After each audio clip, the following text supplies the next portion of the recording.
Hi, I'm Jason Nellis. I'm a facial plastic and reconstructive surgeon at Johns Hopkins in the Department of Otolaryngology, head and neck surgery. So I focus on the full scope of facial plastic surgery, which involves taking care of both adults and children. That also includes aesthetic surgery such as facial rejuvenation and improving the nasal airway and shape of the nose.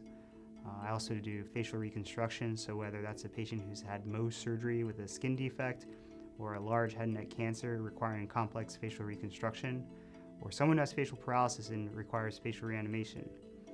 I also take care of children with facial deformity. That includes patients who aren't born without an ear or are born with a cleft lip and palate.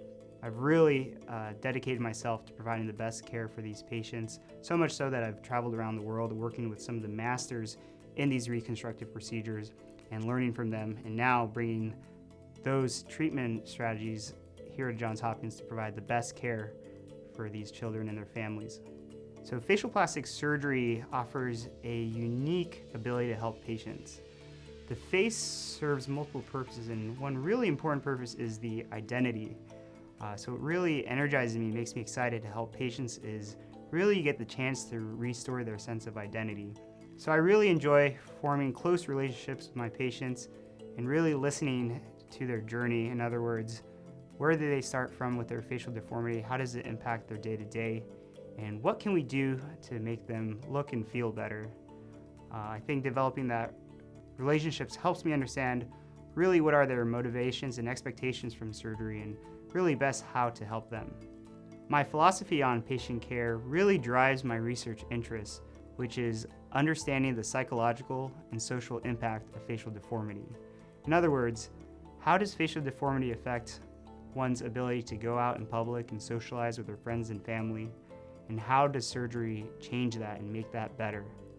In doing so, I feel that not only do I have the ability to improve the surgical outcome, but also really improve the overall quality of life for these patients. In addition, I'm really dedicated to measuring our outcomes in facial plastic surgery. In other words, there's a saying that what doesn't get measured doesn't get better.